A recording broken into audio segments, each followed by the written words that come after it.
If you're a secondary teacher and you're already feeling the pressure to spend your summer planning, this episode is for you. Not because I'm going to tell you to work harder this summer, but because I want to challenge something most teachers believe going into June, that if you just plan enough before August, next year will finally feel manageable. It won't. Not if you're planning the wrong way. And today I want to show you what teacher planning actually looks like when it's built to reduce your workload, not add to it. Welcome to the Secondary Teacher Podcast, the podcast for middle and high school teachers juggling multiple preps to get the strategies to reduce overwhelm so that you don't have to choose between being an effective teacher and prioritizing important relationships. I'm your host, Kristen Masick, a 10-year high school engineering teacher, former middle school assistant principal, and teacher coach. Every week, we will discuss strategies, systems, and time-saving tips to help you not only survive but thrive as a multiple prep teacher. I want to take you back to my first years of teaching. Every June, the same thing happened. School would end, I'd take maybe a week to breathe, and then my brain would kick in. Okay, this is the summer I finally get ahead. And I would spend weeks, sometimes the entire summer, trying to overhaul units, rewrite lessons, organize every resource, build entire courses before August even started. And I want to be really honest with you about something. I had mentors who had told me not to do this, experienced teachers, people who had been doing this longer than me, and they would say, focus on one unit. That's it, 1 unit per summer. And every single time I smiled, nodded, and ignored them because they were ELA teachers. And I was a CTE teacher with multiple preps building courses that didn't have a curriculum handed to me.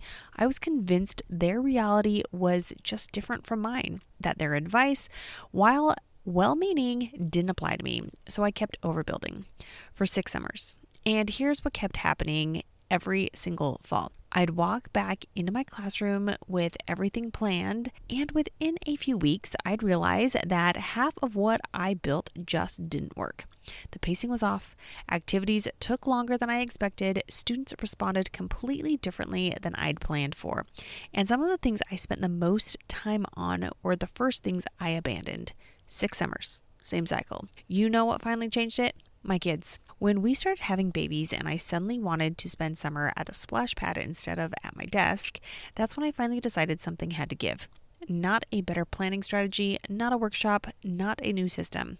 A splash pad. And the wild thing, my teaching didn't suffer. If anything, going into the year with a lighter plan forced me to be more responsive, more present, instead of clinging to something I'd overbuilt in June. My mentors were right all along. It just took me 6 summers and a baby to finally listen. So you don't need a complete plan before August. You need a repeatable starting point. That's the shift. And everything else this summer flows from that one idea. Before I tell you what to do instead, I want to name why this happens, because it's not laziness in reverse. It's not that teachers are bad at planning. It's that planning feels productive. It feels responsible. It feels like if I just work hard enough right now, maybe next year it won't feel so overwhelming. And for multiple prep teachers, for secondary teachers who are building curriculum themselves without a textbook or a provided scope and sequence, that pressure is even more intense because you're not just planning lessons, you're making decisions that affect 3, 4, sometimes 5 different courses at once. And the teacher workload that comes with that, it compounds fast. So we overbuild because planning feels like control. And I say that with zero judgment because I did it for 6 years. But here's the truth. You are trying to create certainty for a school year that hasn't happened yet. And no amount of planning in June can account for the students, the pacing shifts, the schedule changes, and the reality of actually being in the room in September. So here's what I learned, not while I was in the classroom, but after. While I started mentoring teachers and running trainings and watching enough classrooms to see the patterns. The teachers who felt the least overwhelmed weren't the ones who planned the most. They were the ones who found a structure that worked and repeated it. Think about it this way. Every training I run now follows the same structure, same format every time. I just swap out the content. And because the structure is solid, I'm not starting from scratch every time. I'm not making 100 new decisions. I know how to explain it. I know where the questions come up. I know it works. That's what secondary teacher strategies that actually stick look like. Not more planning, better structure. And when I start applying that same thinking to curriculum, one repeatable lesson format, a handful of go-to teaching strategies you know cold, everything got lighter. Because lighter isn't laziness. Lighter is what actually works long-term, especially for multiple prep teachers, especially for teachers who are building and teaching at the same time. So what does a repeatable starting point actually look like in practice?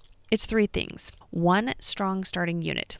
Not everything, not the whole course, just the unit you're teaching first. Build that one well so you walk in on day 1 with confidence. Everything else can come later because you'll have real classroom feedback to work with before you build the next one. One repeatable lesson structure. This is the game changer. When your lessons follow the same basic shape, students know what to expect. You know how to build them, and you stop reinventing the wheel every single week. If you're not sure where to start with this, I want to plant a seed right now. The Introduce, Practice, Produce framework. It's something I'll be going into deeper in an upcoming episode, and it's already built into the free planning calendar I'll mention in a minute.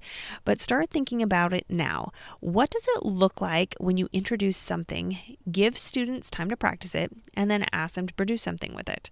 That 3-part shape can work across almost every subject and course. One organizational system you can actually maintain. Not the most elaborate system, the one you'll still be using in March. Simple, repeatable, sustainable.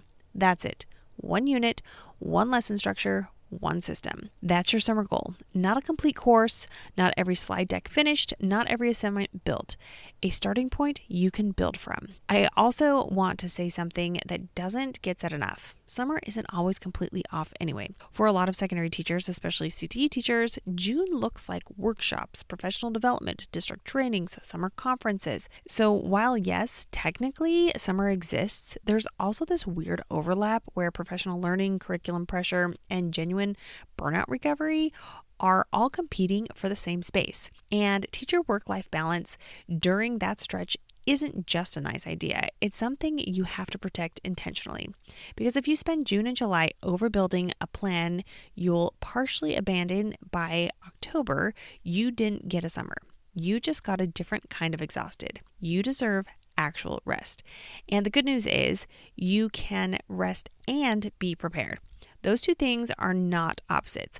Not if you're planning strategically instead of planning compulsively. This episode is the first in a series I'm building specifically around teacher planning for secondary teachers, especially those of you managing multiple preps or building courses without a provided curriculum. Over the next several weeks, we're going to get specific. How to choose which unit to plan first, what elective and CTE teachers do when they have standards but no curriculum, how to stop collecting resources and actually build something, and how to construct a course from scratch without losing your mind or your summer. If that sounds like exactly what you need right now, make sure you're subscribed so you don't miss any of it. And if you want a tool that helps you map this out right now, I made a free secondary teacher planning calendar specifically for this. It breaks planning into smaller, manageable pieces instead of trying to overhaul everything at once. It includes the Introduce, Practice, Produce framework as a built-in starting point, and it's an upgraded version of the unit planning calendar that more than 8,000 teachers have already downloaded. Grab it in the show notes. It'll help you actually finish something this summer without giving up your entire break to do it. All right, pick up 1 thing from today and try it once this week. Not perfectly, just once. Links I mentioned are in the show notes, and if this episode helped, share it with another teacher who needs it. Finish something that makes tomorrow lighter. Until next time.